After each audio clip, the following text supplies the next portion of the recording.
अपराध शत शमन व्रत। महर्षि वशिष्ठ जी ने राजा इक्ष्वाकु से कहा, राजन, अब आपको एक व्रत बतला रहा हूं जिससे महाफल की प्राप्ति होती है और सैकड़ों दोष पापों का शमन हो जाता है। राजा इक्ष्वाकु ने पूछा, ब्राह्मण, मुख्य रूप से 100 अपराध या दोष पाप कौन कौन है और वह व्रत कौन सा है जिसके अनुष्ठान मात्र से उनकी शांति हो जाती है? इस व्रत में किस देवता की पूजा होती है और किस समय यह व्रत किया जाता है? आप बतलाने की कृपा करें। महर्षि वशिष्ठ बोले, महाबाहो, अपराध शत शमन व्रत को सुने, जिसका अनुष्ठान करने मात्र से ही मनुष्य को सभी प्रकार की कामनाएं और मुक्तियां प्राप्त हो जाती हैं। कृत अकृत सभी गुरुतर पाप रुई की राशि के समान जलकर भस्म हो जाते हैं। राजन, अब आप इन अपराधों के नाम और लक्षण को सुने। अनाश्रमित्व, चारों आश्रमों से बाहर रहकर स्वच्छंद नास्तिक वृत्ति अपनाना, अनग्नता, अग्निहोत्र, हवन आदि सभी कार्यों का परित्याग, व्रतहीनता, कोई भी सत्य, ब्रह्मचर्य और एकादशी आदि व्रतों का पालन ना करना, अदातृत्व, कभी भी कुछ भी अन्न, धन या आशीर्वाद आदि ना देना, अशौच, निर्दयता, लोभ, क्षमा शून्यता, जनपीड़ा, प्रपंच में पड़ना, अमंगल, व्रत भंग, नास्तिकता, वेदनीनता, कठोरता, असत्यता, हिंसा, चोरी, इंद्रिय प्रायणता, मन को वश में ना रखना, क्रोध, ईर्ष्या, द्वेष, दंभ, शठला, धूर्तता, कटु भाषण, प्रमाद, स्त्री, पुत्र, माता आदि का पालन ना करना, अपूज्य की पूजा करना, श्राद्ध का त्याग, जप ना करना, बलि वैश्वदेव तथा पंच यज्ञ का त्याग, संध्या, तर्पण, हवन आदि नित्य कर्मों का परित्याग, अग्नि का बुझाना, ऋतुकाल के बिना स्त्री संपर्क, पर्व आदि में स्त्री सहवास, चुगली, दूसरे की स्त्री के साथ गमन, वैश्यागामिता, अपात्र को दान देना, अल्पदान, अंत्यजसंग, माता पिता की सेवा ना करना, सबसे झगड़ा करना, पुराण और स्मृतियों का अनादर करना, अभक्ष्य भक्षण, स्वामी द्रोह, बिना विचारे कार्य करना, कृषि कार्य करना, भार्या संग्रह, मन पर विजय न प्राप्त करना, विद्या की विस्मृति, शास्त्र का त्याग करना, ऋण लेकर वापस ना करना, चित्कर्म करना, सदा कामनाओं का दास होना, भार्या, पुत्र एवं कन्या आदि का विक्रय करना, पशु मैथुन, ईंधनार्थ वृक्ष काटना, विलों में पानी आदि डालना, तड़ाग आदि के जल को दूषित करना, विद्या का विक्रय, स्ववृत्ति का प्रत्याग, याचना, कुमित्रता, स्त्रीवध, गोवध, मित्रवध, भ्रूण हत्या, पौरोहित्य, दूसरे का अन्न और शूद्र के अन्न को ग्रहण करना, शूद्र का अग्नि कर्म संपन्न करना, विधि विहीन कर्म का निष्पादन, कुपुत्रता, विद्वान होने पर याचना करना, वाचालता, प्रतिग्रह लेना, श्रौत संस्कारहीनता, आर्त व्यक्ति का दुख दूर ना करना, ब्रह्म हत्या, सुरापान, स्वर्ण चोरी, गुरु पत्नी गमन तथा पातकियों के साथ संबंध स्थापित करना, ये अपराध है। अन्य तत्ववेताओं ने भी विविध प्रकार के अपराधों को कहा है। अनग, भगवान सत्येश की पूजा करने से तक्षण सभी प्रकार के अपराध नष्ट हो जाते हैं। मनुष्यों द्वारा व्रत और पूजन करने से भगवान स्वयं उसके वश में हो जाते हैं। ये जगतपति भगवान विष्णु लक्ष्मी के साथ सत्य रूपी ध्वज के ऊपर स्थित रहते हैं। इनके पूर्व में वामदेव, दक्षिण में नरसिंह भगवान, पश्चिम में भगवान कपिल, उत्तर में वराह तथा उधर में अच्युत स्थित रहते हैं। इन्हें ब्रह्म पंचक जानना चाहिए। ये सत्येश हैं, इन्हीं की सदैव पूजा करनी चाहिए। ये सत्येश भगवान पद्म, कौमोद की गदा, पांचजन्य शंख तथा सुदर्शन चक्र धारण किए रहते हैं। उनके चरण कमल के अग्रभाग में पवित्र गंगा का प्रादुर्भाव हुआ है। उनकी 8 शक्तियां हैं जिनके नाम इस प्रकार हैं: जया, विजया, जयंती, पापनाशनी, उन्मीलनी, वंजली, त्रिस्पृशा और विवर्धना। वे भगवान हरि शुक्लांबरधारी, सौम्य, प्रसन्न मुख, सभी आभरणों से युक्त, शोभायमान और भुक्ति मुक्ति प्रदाता हैं। राजन, उनकी जिस विधि से प्रयत्न पूर्वक पूजा करनी चाहिए उसे आप सुने। मार्गशीर्ष आदि 12 मासों में द्वादशी, अमावास्या अथवा अष्टमी के दिन शुक्ल या कृष्ण पक्ष का विचार किए बिना शुद्ध होकर उपवास पूर्वक व्रत करना चाहिए। शुक्ल और कृष्ण पक्ष दोनों पक्षों में जनार्दन की पूजा करने का संकल्प लेना चाहिए। इस प्रकार नियम ग्रहण करके दंत धावन पूर्वक तडाग, पुष्कर अथवा घर पर ही स्नान कर नित्य नैमित्तिक कर्म करना चाहिए। एक पल स्वर्ण के मान से लक्ष्मी सहित सत्येश की प्रतिमा बनवाएं जो अष्टशक्तियों से समन्वित पद्मासन पर स्थित हो। दुग्ध से पूरित कुंभ पर स्थित स्वर्ण पद्म के ऊपर उस प्रतिमा को स्थापित करें। उस पद्म की कर्णिकाओं पर देवाधिदेव की 8 शक्तियों की पूजा करें। अनंतर भगवान सत्येश, विष्णु और सत्या लक्ष्मी की विधिवत विविध पाद्यादि उपचारों से पूजा करें। अनंतर प्रार्थना करें। अपनी शक्ति के अनुसार ब्राह्मण को दान देकर व्रत का समापन करना चाहिए। इस व्रत को दोनों पक्षों में करें और वर्ष पूरा होने पर उद्यापन करें। ब्राह्मण से प्रार्थना करें कि हे ब्राह्मण देवता, मेरे सभी पाप दूर हो जाए।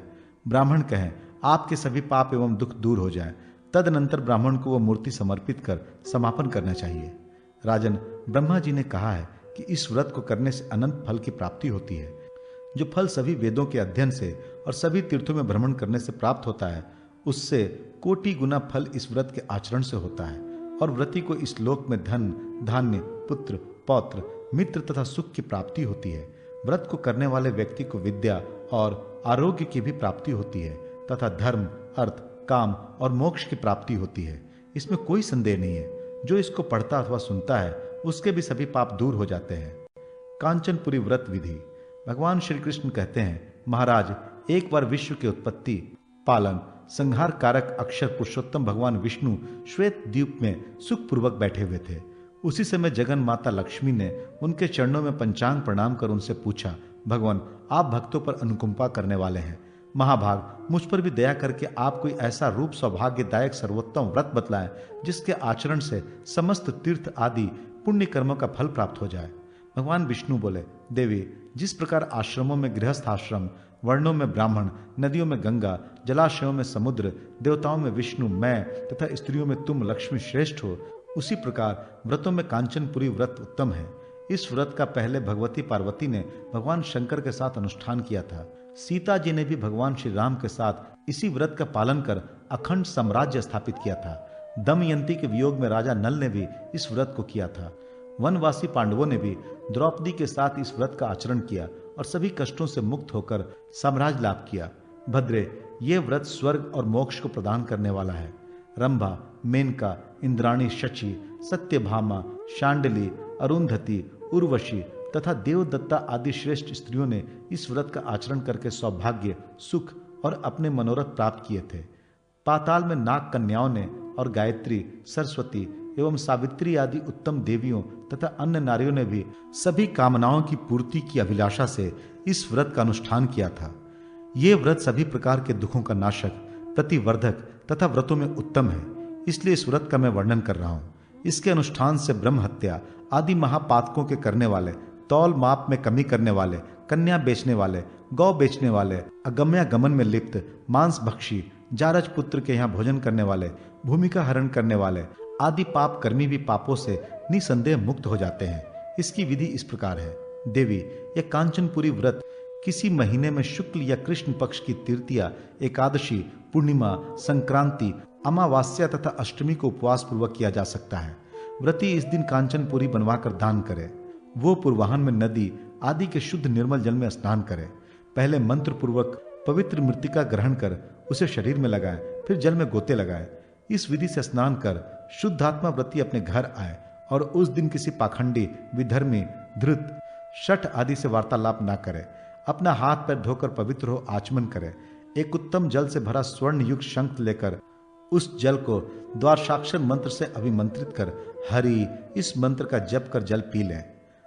शमी वृक्ष से 4 स्तंभों से युक्त एक वेदी बनाए जो 4 हाथ प्रमाण की हो। वेदी को पुष्पमाला, वितान, दिव्य धूप आदि से अधिवासित और अलंकृत कर लें। वेदी के मध्य में एक पद्म की रचना करें। मंडल के बीच में सुंदर एक भद्रपीठ का निर्माण कराएं।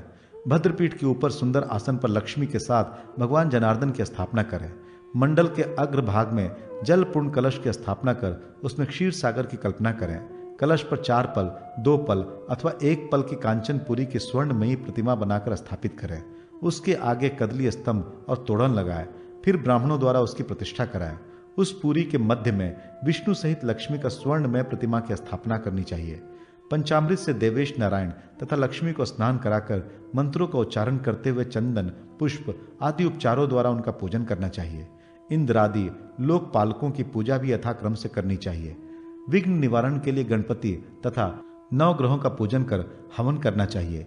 तत्पश्चात पायस, सोहाल, फेनी, मोदक आदि का नैवेद्य अर्पित कर देश काल के अनुसार फल भी अर्पण करना चाहिए। 10 दिशाओं में 10 घृत पूरित दीपक प्रज्वलित करें। पुष्पमाला, चंदन आदि भी चढ़ाएं। साथ ही विष्णु स्वराज, पुरुष सूक्त आदि का पाठ करें। 16 सपत्निक ब्राह्मणों में लक्ष्मी विष्णु की भावना कर पूजा करें। अंत में पूजित सभी पदार्थ उन्हें निवेदित कर प्रार्थना करें कि हे ब्राह्मण देवता, भगवान विष्णु मुझ पर प्रसन्न हो जाए। शैया दान तथा गोदान भी करें। जो कांचनपुरी आदि की प्रतिमा पूजित की गई है उसे व्रती देख न सके, इसीलिए वस्त्र से आच्छादित कर अपने नेत्रों को वस्त्र से ढककर दीप के साथ मंडप में ले जाएं और आचार्य कहें, आप सभी कामनाओं को देने वाली एवं दुख दौर्भाग्य को दूर करने वाली इस रमणीय कांचनपुरी का दर्शन करें। अनंतर व्रती नेत्र के वस्त्र को खोलकर गुरु के सम्यक पुष्पांजलि देकर उस शुभ पुरी का दर्शन करें। तदनंतर चांदी, तांबे अथवा किसी शंख में पंचरत्न, गंगाजल, फल, सरसों, अक्षत, रोचना तथा दही मिश्रित अर्घ बनाकर भगवान विष्णु को प्रदान करें और प्रार्थना करें, सभी कामनाओं को पूर्ण करने वाले भगवान लक्ष्मी नारायण, आप इस स्वर्ण पुरी के प्रदान करने से मनोवांछित फल पूर्ण करें। नारायण, लक्ष्मीकांत, जगन्नाथ, आप इस अर्घ को ग्रहण करें, आपको नमस्कार है। इस प्रकार महातेजस्वी भगवान विष्णु को अर्घ्य देकर भक्ति पूर्वक देवी लक्ष्मी को भी अर्घ्य प्रदान करना चाहिए और कहना चाहिए कि देवी, आप ब्रह्मा, विष्णु, शंकर, पार्वती एवं भगवान कार्तिकेय से पूजित हैं। धर्म की कामना से मेरे द्वारा भी आप पूजित हैं। आप मुझे सौभाग्य, पुत्र, धन, पौत्र प्रदान करें। देवी, आप मेरे द्वारा प्रदत्त इस अर्घ्य को ग्रहण कर मुझे सुख प्रदान करें। इस प्रकार व्रत को पूर्ण कर महोत्सव मनाएं एवं रात्रि में जागरण करें। निद्रा रहित होकर जागरण करने से 100 यज्ञों का फल प्राप्त होता है। प्रातःकाल निर्मल जल से स्नान कर पितर और देवताओं की पूजा कर सपत्नीक ब्राह्मणों को वस्त्र देकर भोजन कराएं और यथाशक्ति दक्षिणा प्रदान कर क्षमा याचना करें। दीन, अंध, बधिर, पंगु आदि सबको संतुष्ट करें। अनंतर पारणा करें। तदनंतर मधुर पायुष युक्त व्यंजनों से मित्र और बांधवों के साथ भोजन करें। ऐसा करने से व्रती ब्रह्मलोक को प्राप्त कर ब्रह्मा के साथ आनंदमय जीवन व्यतीत करता है। अनंतर रुद्रलोक, उसके बाद विष्णु लोक को प्राप्त करता है। देवी, कांचनपुरी नामक ये व्रत पूर्व समय में तुमने भी किया था। उसी पुण्य के प्रभाव से त्रैलोक के पूजित मुझे स्वामी के रूप में तुमने प्राप्त किया। कन्यादान एवं ब्राह्मणों की परिचर्या का महात्म्य। भगवान श्री कृष्ण कहते हैं, राजन, जो विवाह करने योग्य कन्या को अलंकृत कर ब्राह्म विधि से सुयोग्य वर को प्रदान करता है, वह 7 पूर्व और 7 आगे आने वाली पीढ़ियों को तथा अपने कुल के सभी मनुष्यों को भी इस कन्यादान के पुण्य से तार देता है, इसमें संदेह नहीं। जो प्राजापत्य विधि के द्वारा कन्यादान करता है वो दक्ष प्रजापति के लोक को प्राप्त करता है। वो अपना उद्धार कर अपार पुण्य प्राप्त करता है तथा अंत में स्वर्ग लोक प्राप्त करता है। जो पृथ्वी, गौ, अश्व, गज का दानहीन वर्ण को करता है वो घोर नरक में पड़ता है। शुल्क लेकर कन्या का दान करने वाला घोर नरक प्राप्त करता है और हजारों वर्षों तक अपवित्र लाला भक्षण करता हुआ नरक में जीवन यापन करता है। इसलिए स्वर्णा कन्या स्वर्ण को ही प्रदान करनी चाहिए। ब्राह्मण के बालक अथवा किसी अनाथ को जो चूड़ाकरण, उपनयन आदि संस्कारों से संस्कृत करता है वह अश्वमेध यज्ञ का फल प्राप्त करता है। अनाथ कन्या का विवाह कराने वाला स्वर्ग में पूजित होता है।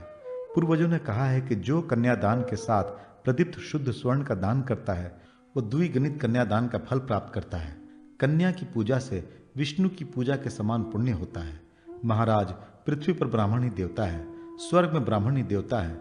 इतना ही नहीं, तीनों लोकों में ब्राह्मण से श्रेष्ठ कोई नहीं है। ब्राह्मणों में यह शक्ति है कि वे मंत्र बल के प्रभाव से देवता को अदेवता और अदेवता को देवता बना देते हैं। इसलिए महाभाग, ब्राह्मण की सदा पूजा करनी चाहिए। देवगण ब्राह्मण से ही पूर्व में उत्पन्न हुए, ऐसा स्मृतियों का कथन है। संपूर्ण जगत ब्राह्मण से ही उत्पन्न है, इसलिए ब्राह्मण पूज्यतम है। देवगण, पितृगण, ऋषिगण जिसके मुख से भोजन करते हैं उस ब्राह्मण से श्रेष्ठ और कौन हो सकता है। धर्मज्ञ, ब्राह्मणों का कल्याण करने वाला व्यक्ति स्वर्ग लोक में पूजित होता है।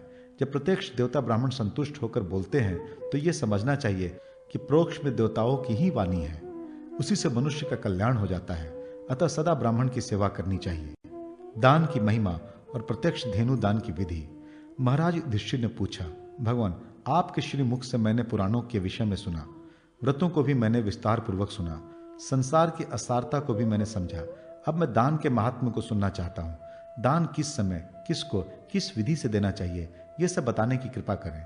मेरी समझ से दान से बढ़कर अन्य कोई पुण्य कार्य नहीं है, क्योंकि धनिकों का धन चोरों द्वारा चुराया जा सकता है अथवा राजा द्वारा छिनवाया जा सकता है। अतः धन रहने पर दान अवश्य करना चाहिए। भगवान श्री कृष्ण बोले, महाराज, मृत्यु के उपरांत धन आदि वैभव व्यक्ति के साथ नहीं जाते, परंतु ब्राह्मण को दिया गया दान परलोक में पाथेय बनकर उसके साथ जाता है। हृष्ट पुष्ट बलवान शरीर पाने से कोई लाभ नहीं है, जब तक कि किसी का उपकार न करें। उपकारहीन जीवन व्यर्थ है, इसलिए एक ग्रास से आधा अथवा उससे भी कम मात्रा में किसी चाहने वाले व्यक्ति को दान क्यों नहीं दिया जाता। इच्छा अनुसार धन कब और किसको प्राप्त हुआ यह होगा। धर्म, अर्थ तथा काम के विषय में सचेष्ट होकर जिसने प्रयत्न नहीं किया उसका जीवन लोहार की धौंकनी के भांति व्यर्थ ही चलता है। जिस व्यक्ति ने ना दान दिया, ना हवन किया, तीर्थ स्थानों में प्राण नहीं त्यागा, स्वर्ण, अन्न, वस्त्र तथा जल आदि से ब्राह्मणों का सत्कार नहीं किया, वो व्यक्ति जन्म जन्म में अन्न वस्त्र रहित, रोग से ग्रसित, हाथ में कपाल लेकर दर दर भटकता हुआ याचना करता रहता है। अनेक प्रकार के कष्टों को सहकर प्राणों से भी अधिक प्रिय जो धन एकत्र किया गया है उसकी एक ही सुगति है, दान। शेष भोग और नाश तो प्रत्यक्ष विपत्तियां ही हैं। उपभोग से और दान से धन का नाश नहीं होता, केवल पूर्व पुण्य के क्षीण होने से ही धन का नाश होता है। मरणोपरांत धन पर अपना स्वामित्व नहीं रह जाता, इसलिए अपने हाथ से ही सुपात्र को धन का दान कर लेना चाहिए। राजन, दान देने के अनेक रूप हैं। इस विषय में व्यास, वाल्मीकि, मनु आदि महापुरुषों ने पहले ही बतलाया है कि पूर्व जन्म में किए गए व्रत, दान एवं देव पूजन आदि पुण्य कर्म ही दूसरे जन्म में फलीभूत होते हैं। राजा युधिष्ठिर ने पूछा, भगवान विष्णु, शिव एवं ब्राह्मणों की प्रसन्नता के लिए जो दान जिस विधि से देना चाहिए आप उस विधि का वर्णन करें। भगवान श्री कृष्ण ने कहा, महाराज, गौ, भूमि और सरस्वती ये 3 दान सभी दानों में श्रेष्ठ और मुख्य हैं। ये अति दान कहे गए हैं। गायों के दुहने, पृथ्वी को जोत कर अन्न उपजाने तथा विद्या के पढ़ने पढ़ाने से 7 कुलों का उद्धार होता है। अब मैं दान देने योग्य गौ के लक्षणों और गोदान की विधि बतला रहा हूँ। महाराज, सुपुष्ट, सुंदर, स्वत्सा, पयस्वनी और न्यायपूर्वक अर्जित धन से प्राप्त गौ श्रेष्ठ ब्राह्मण को देना चाहिए। वृद्धा, रोगिणी, वंध्या, अंगहीन, मृतस्वत्सा, दुशीला और दुग्ध रहित तथा अन्यायपूर्वक प्राप्त गौ का कभी दान नहीं करना चाहिए। राजन, किसी पुण्य दिन में स्नान कर पितरों का तर्पण कर भगवान शिव और विष्णु का घी और दुग्ध से अभिषेक करने के बाद सोने की सींग युक्त, रौप्य खुर वाली, कांस्य के दोहन पात्र सहित स्वत्सा गौ का पुष्प आदि से भली भांति पूजन करना चाहिए। उसे वस्त्र तथा माला आदि से अलंकृत कर लें। गौ को पूर्व या उत्तराभिमुख खड़ा करना चाहिए। अनंतर दक्षिणा के साथ ब्राह्मणों को गौ का दान करना चाहिए और प्रार्थना पूर्वक प्रदक्षिणा करनी चाहिए। गाय की पूंछ पकड़कर, हाथी का सूंड, घोड़े का कान तथा दासी के सिर का स्पर्श कर और मृग चर्म की पूंछ पकड़कर दान करना चाहिए। जब ब्राह्मण गाय लेकर जाने लगे तो उसके पीछे पीछे 8-10 कदम तक जाना चाहिए। इस विधि से जो व्यक्ति गोदान करता है उसे सभी प्रकार के अभिष्ट फल प्राप्त होते हैं और स्वर्ग की प्राप्ति होती है। 7 जन्मों में किए गए पाप का उसी क्षण नाश हो जाता है। राजन, यह विधि दक्ष प्रजापति के लिए भगवान विष्णु ने कही है। गोदान करने वाला चतुर्दश इंद्रों के समय तक स्वर्ग में निवास करता है। यह गोदान सभी पापों को दूर करने वाला है। इससे बढ़कर और कोई प्रायश्चित नहीं है। गोदान ही एक ऐसा दान है जो जन्म जन्मांतर तक फल देता रहता है। तिल धेनु दान की विधि। भगवान श्री कृष्ण कहते हैं, महाराज, अब मैं भगवान वाराह के द्वारा कहे गए तिल धेनु दान की विधि बता रहा हूँ, जिससे दाता ब्रह्म हत्यादि महापातकों तथा सभी उपपातकों से मुक्त हो जाता है और स्वर्ग में निवास करता है। पहले पृथ्वी को गोबर से लिपकर उस पर काला मृग चर्म तथा उसके चारों ओर कुश बिछा लें। तदनंतर उस पर गाय की आकृति के रूप में तिल की राशि फैला लें, अर्थात तिलमयी धेनु बना लें। सफेद, कृष्ण, भूरे तथा गोमूत्र वर्ण के तिलों से धेनु की रचना करनी चाहिए। 4 आढ़क के मान की गाय और 1 द्रोण तिल से बछड़े का निर्माण करें। गाय के खुर के पास चांदी, सींग के पास स्वर्ण, जिह्वा के पास शक्कर, मुख के पास गुड़, गल कंबल के पास कंबल, पैर के स्थान में इक, पीठ के स्थान पर तांबा और नेत्रों के लिए मुक्ता रखनी चाहिए। इसी प्रकार कानों के स्थान पर पीपल के पत्ते, दांतों के स्थान पर फल, पूंछ के स्थान पर माला और स्तनों के स्थान पर मक्खन रखें। सिर के स्थान पर सफेद वस्त्र, रोमों के स्थान पर सफेद सरसों रख दें। सुंदर फलों तथा मणि मुक्ताओं से उस तिलमयी कल्पित धेनु को सुसज्जित करें। कांस की दोहनी भी समीप में ही रख दें। किसी पुण्य पर्व के दिन उस धेनु का पूजन इत्यादि कर ब्राह्मण को दान कर दें और मंत्र को पढ़ते हुए प्रार्थना पूर्वक प्रदक्षिणा करें। दक्षिणा सहित गाय ब्राह्मण को दे दें। इस विधि से जो तिल धेनु का दान करता है वो व्यक्ति सभी पापों से मुक्त होकर पर ब्रह्मा को प्राप्त कर लेता है। जो व्यक्ति इस दान का अनुमोदन कर प्रसन्न चित्त होकर प्रशंसा करता है तथा विधि पूर्वक जो ब्राह्मण दान ग्रहण करते हैं वे भी ब्रह्मलोक को प्राप्त करते हैं। प्रशांत, सुशील, वेद व्रत परायण ब्राह्मण के लिए तिल धेनु का दान करने वाले व्यक्ति को अपने कृत अकृत का शोक नहीं करना पड़ता। तिल धेनु दान करने वाले व्यक्ति को 3 दिन अथवा 1 दिन तिल का ही भोजन करना चाहिए। दान करने से मनुष्य के पाप नष्ट हो जाते हैं और उसके अंदर पवित्रता आ जाती है। तिल का भक्षण करना चांद्रायण व्रत से अधिक श्रेष्ठ माना गया है।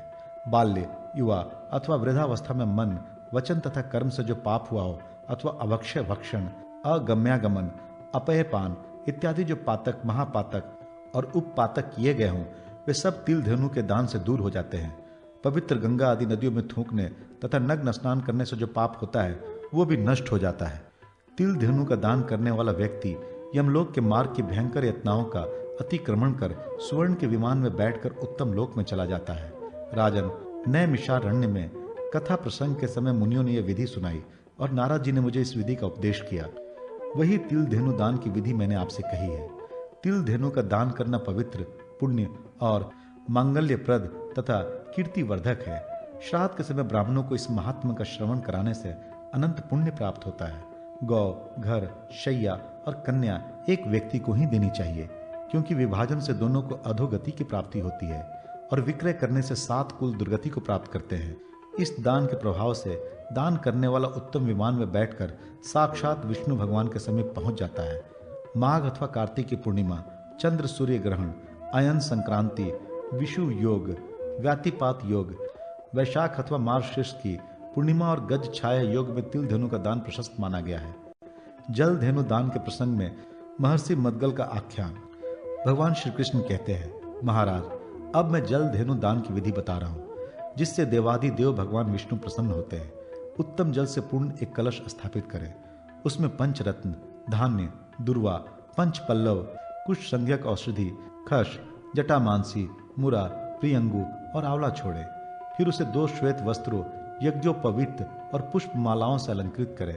कुश के आसन पर कलश को रखकर उसके आसपास जूता, छाता आदि तथा चारों दिशाओं में चांदी के 4 पात्रों में तिल, दही, घृत तथा मधु भरकर रखें। कलश में स्वत्सा धेनु की कल्पना कर उसे गोमय से उपलिप्त कर दें। पूछ के स्थान पर माला लटका दें। समीप में दोहन पात्र भी रख लें।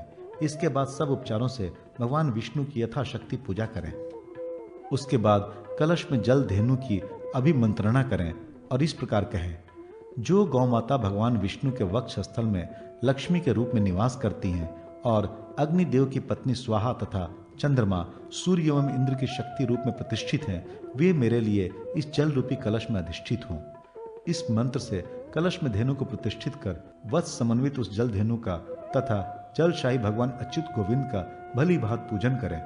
तदनंतर वीतराग और शांत चित होकर भगवान विष्णु की प्रसन्नता के लिए उस कलश स्थित जल धेनु का ब्राह्मणों को दान कर दें और इस प्रकार कहें, शेष नाग रूपी शैया पर शयन करने वाले शारंग धनुष से विभूषित जलशाही जगयोदिनी श्री संपन्न भगवान केशव, आप इस दान रूपी कर्म से मुझ पर प्रसन्न हो।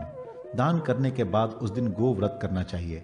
इस विधि से जल धेनु का दान करने वाला व्यक्ति सभी प्रकार के आनंद को प्राप्त करता है तथा उसे सार्वकालिक अतुल शांति प्राप्त होती है एवं सभी मनोरथों की सिद्धि हो जाती है। इसमें कोई संदेह नहीं। राजन, इस विषय में एक आख्यान सुना जाता है जो इस प्रकार है। किसी समय जातिस्मर महात्मा मुद्गल ऋषि भ्रमण करते हुए यमलोक में गए। वहां जाकर उन्होंने देखा कि पापी जीव अनेक प्रकार के कुंभीपाक आदि दारुण नरक में कष्ट भोग रहे हैं और यमराज के अति भयंकर दूत उन्हें अनेक प्रकार के दुख दे रहे हैं।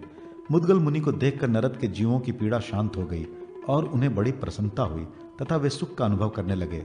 जीवों को सुखी देखकर मुनि को बहुत आश्चर्य हुआ। उस पर उन्होंने यमराज से इसका कारण पूछा। यमराज ने कहा, मुने, आपको देखकर नरक के जीवों को जो प्रसन्नता हुई है उसका कारण यह है कि आपने 3 जन्मों में विधिवत जल धेनु का दान किया है। उसी के प्रभाव से आपका दर्शन सबको आह्लादित कर रहा है। जो आपका दर्शन करेंगे, आपका ध्यान करेंगे, आपकी चर्चा सुनेंगे अथवा आप जिन्हें देखेंगे, स्मरण करेंगे, उनको भी सुख, शांति और आनंद होगा। जल धेनु का दान करने वालों को हजारों जन्मों तक कोई क्लेश नहीं होता। इससे अधिक प्रसन्नतादायक अन्य कोई कर्म नहीं है। मुने, अब आप मेरे द्वारा अर्घ्य, पाद्य आदि स्वीकार कर अपने धाम को जाइए। जिन्होंने भगवान विष्णु का आश्रय ग्रहण किया है वे मेरे द्वारा नियमन करने योग्य नहीं है। जो भगवान श्री कृष्ण का पूजन व्रत करता है, नित्य उनका ध्यान करता है, उनके कृष्ण, अच्युत, अनंत, वासुदेव आदि नामों का निरंतर उच्चारण करता है, वो इस लोक में नहीं आता। जो अच्युत प्रियताम ऐसा कहकर दान देता है वो मेरे लोक में नहीं आता। वे भगवान श्री कृष्ण संपूर्ण जगत के स्वामी हैं और हम सभी उनके आज्ञाकारी हैं। मैं लोगों का संयमन करता हूँ और मेरा संयमन भगवान श्री कृष्ण करते हैं। यमराज का यह वचन सुनकर अग्नि, शस्त्र आदि से पीड़ित सब नरक के जीव भगवान की स्तुति करते हुए उनके पवित्र नामों का स्मरण करने लगे। भगवान विष्णु का स्मरण करते ही उस पुण्य कर्म के प्रभाव से नरक की अग्नि शीतल हो गई।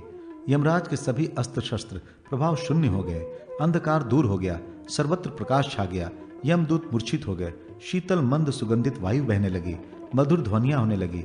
पुई और रुधिर की नदियों में उत्तम गंगा जल प्रवाहित होने लगा। सभी जीव दुख से छुटकर उत्तम वस्त्र, आभूषण, माला आदि से विभूषित हो गए तथा तीनों पापों से मुक्त हो गए। यह अद्भुत दृश्य देखकर धर्मराज उन निष्पाप नारकीय जीवों को पाद्यादि से अर्चन करने लगे और इसे भगवान विष्णु की महिमा समझकर उनको बार बार प्रणाम करने लगे। यमराज इस प्रकार स्तुति कर ही रहे थे कि उनके देखते देखते ही नरक के सभी जीव दिव्य विमानों में बैठकर स्वर्ग में चले गए। मुद्गल ऋषि भी यह सब चरित्र देखकर अपने धाम में चले आए और भगवान विष्णु का प्रभाव तथा जल धेनु दान के महात्म का बार बार स्मरण करते हुए कहने लगे, अहो, भगवान विष्णु की माया बड़ी विचित्र और कठिन है, जिससे मोहित होकर प्राणी परमेश्वर को नहीं पहचान पाता। इसी कारण जीव कीट है, जू, पतंग, वृक्ष, लता, पशु, पक्षी आदि योनियों में भ्रमण करते हैं और अपनी मुक्ति के लिए प्रयत्न नहीं करते। यह आश्चर्य है कि माया से मोहित व्यक्ति अपना हित नहीं पहचान पाता। विष्णु भगवान की माया यद्यपि बड़ा ही विचित्र है, परंतु भगवान का आश्रय ग्रहण करने पर व्यक्ति उस माया को दूर कर लेता है। जो व्यक्ति मानव जन्म पाकर भी भगवान की आराधना नहीं करता, उसका मनुष्य के रूप में जन्म लेना ही व्यर्थ है। ऐसा कौन अभागा व्यक्ति होगा जो भगवान की आराधना नहीं करेगा? जबकि भक्ति पूर्वक थोड़ी सी भी आराधना की जाए तो भगवान विष्णु इस लोक तथा परलोक में उसका कल्याण कर देते हैं। भगवान को धन, वस्त्र, आभूषण आदि कुछ भी नहीं चाहिए। उन्हें तो मात्र हृदय की भक्ति एवं शुद्ध प्रेम चाहिए। इसलिए जीव, तुम भगवान से दूर क्यों रहते हो? हजारों जन्मों के बाद इस कर्म भूमि में दुर्लभ मानव रूप में जन्म लेकर जो व्यक्ति श्री विष्णु की आराधना और जल धेनु का दान नहीं करता, उस व्यक्ति का यह जन्म व्यर्थ है। वह व्यक्ति माया के जाल में पड़ा रहता है। मुद्गल ऋषि ने अपने दोनों हाथ ऊपर उठाकर कहा कि मनुष्यों, मैं पुकार पुकार कर कहता हूँ कि आप लोगों को दोनों लोकों में कल्याण प्राप्त करने के लिए श्री विष्णु भगवान की आराधना और जल धेनु का दान करना चाहिए। नरक की यातना अति दुखदायिनी है। इसे मैंने स्वयं अपनी आंखों से देखा है। विचार करने पर यह सत्य भी मालूम पड़ता है कि उस दुख से बचने के लिए भगवान विष्णु में अपने मन को लगाना चाहिए। यही श्रेयस्कर उपाय है। घृत धेनु दान विधि।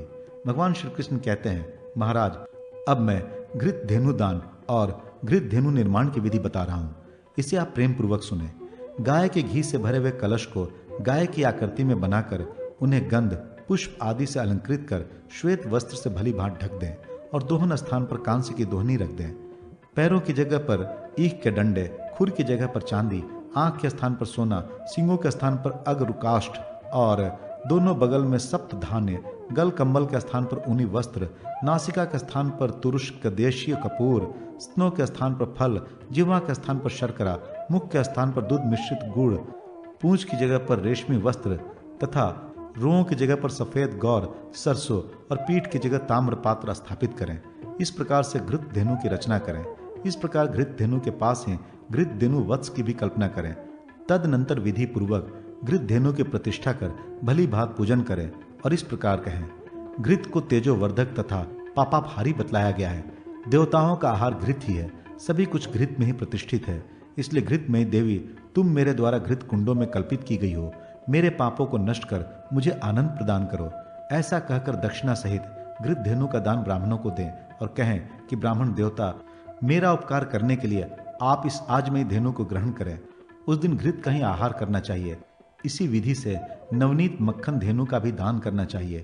घृत धेनु का दान करने वाला व्यक्ति उस लोक में निवास करता है जहां घी और दूध की नदियां बहती है। वह व्यक्ति अपने 7 पीढ़ी के लोगों का भी उद्धार कर देता है। ये फल तो सकाम दान देने वाले व्यक्तियों के हैं, किंतु जो व्यक्ति निष्काम भाव से घृत धेनु का दान करता है वह निष्कल्मश होकर परम पद को प्राप्त करता है। घृत सर्वदेवमय है, इसलिए घृत का दान से सभी देवता प्रसन्न हो जाते हैं। लवण धेनु दान विधि। राजा युधिष्ठिर ने कहा, भगवान, आप इस प्रकार के दान की विधि का वर्णन करें जिसे करने से सभी दानों का फल प्राप्त हो जाए एवं सभी पापों का नाश हो जाए और सभी मनोरथ सिद्ध हो जाए तथा व्यक्ति शुद्ध हो जाए। भगवान श्री कृष्ण बोले, महाराज, सभी दानों में लवण धेनु का दान उत्तम है। इससे ब्रह्म हत्या, गो हत्या, पितृ हत्या, गुरु पत्नी गमन, विश्वासघात, क्रूरता आदि अनेक प्रकारों के पापों का आचरण करने वाला व्यक्ति मुक्त हो जाता है। वह धन, धान्य, पुत्र, पौत्र एवं सुख प्राप्त कर दीर्घायु होकर इस संसार के सुख को भोग कर अंत में शिवलोक को प्राप्त कर लेता है। अब मैं इस लवण धेनु दान की विधि को बता रहा हूं। भूमि को गोबर से लिप कर उसके ऊपर कुश बिछा दें तथा उसके ऊपर मेष का चर्म बिछा दें। उस पर पूर्व दिशा की ओर मुंह करके बैठे।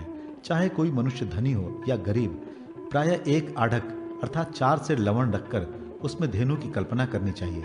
स्वर्ण मंडित चंदन कोष्ठ के सिंग, चांदी के खुर, ईख के पैर, फलों के स्तन, शर्करा की जिह्वा, चंदन की नासिका, सीप के कान, मोतियों की आंखों की कल्पना कर उसके कपोल में सक्तु पिंड, मुख में जौ, दोनों पार्श्वों में तिल और गेहूं, इस प्रकार सप्त धान उस लवण धेनु के अंगों में स्थापित करें।